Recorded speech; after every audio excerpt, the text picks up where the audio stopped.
कर्ता, करण और कर्म, इन तीनों के मिलने से कर्मों का संचय होता है। अगर कर्तापन ना रहे तो कर्मों का संग्रह नहीं होता, क्योंकि करण और कर्म दोनों कर्ता के ही अधीन हैं। सो कर्म संचय का मुख्य हेतु कर्तापन ही है।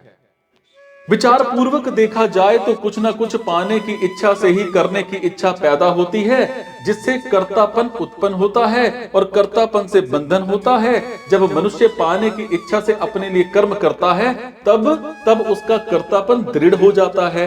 जब कर्म योगी पाने की इच्छा का त्याग करके सिर्फ यज्ञ के लिए अर्थात दूसरों के हित के लिए कर्म करता है तब उसका कर्तापन दूसरों के लिए होता है। इससे उसे अपनी असंगता का अनुभव हो जाता है और इसीलिए उसके द्वारा होने वाले कर्मों का संचय नहीं होता। कारण कि जब आधार मतलब कर्तापन ही नहीं रहा तब कर्म टिकेंगे ही कहां।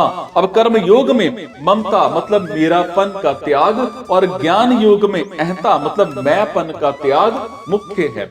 ममता का त्याग होने से अहंता का त्याग होने से और ममता का त्याग खुद हो जाता है। इसीलिए कर्म योग में पहले ममता मिटती है, फिर अहंता खुद मिट जाती है और ज्ञान योग में पहले अहंता मिटती है और ममता खुद मिट जाती है।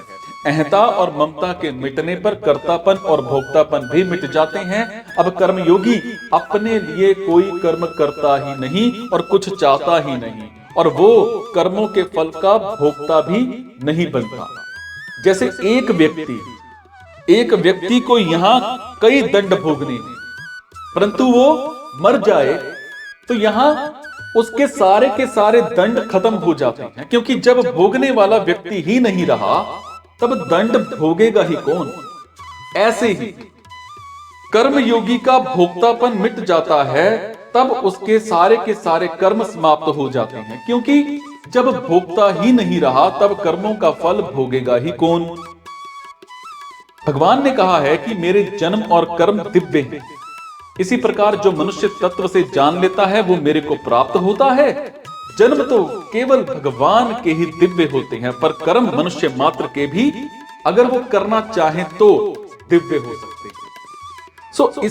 सो भगवान अपने कर्मों की दिव्यता का कारण बताते हैं कि कर्मों के फल में मेरी स्पृहा नहीं है, इसीलिए मुझे कर्म लिप्त नहीं करते, अर्थात मेरे कर्म अकर्म हो जाते हैं।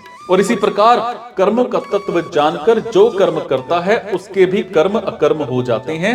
फिर भगवान ने कहा कि मुमुक्षुओं ने भी इसी प्रकार जानकर कर्म किए हैं। और इसके बाद भगवान कर्मों का तत्व कहने की प्रतिज्ञा करते हैं और कहते हैं कि कर्म, विकर्म और अकर्म तीनों का महत्व जानना चाहिए। फिर भगवान ने मुख्य रूप से कर्मों का तत्व मतलब अकर्म अथवा निर्लिप्तता बताया। कामना से कर्म होते हैं, कामना के बढ़ने पर विकर्म होते हैं और कामना का अत्यंत अभाव होने से अकर्म होता है। मूल से इस प्रकरण का मतलब अकर्म का वर्णन करना ही है और इसीलिए भगवान ने कर्म और अकर्म दोनों के मूल कारण कामना के त्याग का और अकर्म का वर्णन हर एक श्लोक में किया है और अंत में इस प्रकरण का उपसंहार भी किया है। एक क्रिया होती है, एक कर्म होता है और एक कर्म योग होता है। शरीर बालक से जवान और जवान से बूढ़ा होता है, ये क्रिया है। क्रिया से न पाप होता है, न पुण्य होता है, न बंधन होता है, न मुक्ति होती है। जैसे गंगा जी का बहना क्रिया है। सो कोई डूब कर मर जाए या फिर खेती आदि कोई परोपकार हो जाए तो गंगा जी को पाप पुण्य नहीं लगता। जब मनुष्य क्रिया से संबंध जोड़कर कर्ता बन जाता है या फिर अपने लिए क्रिया करता है तब वो क्रिया फल जनक कर्म बन जाती है।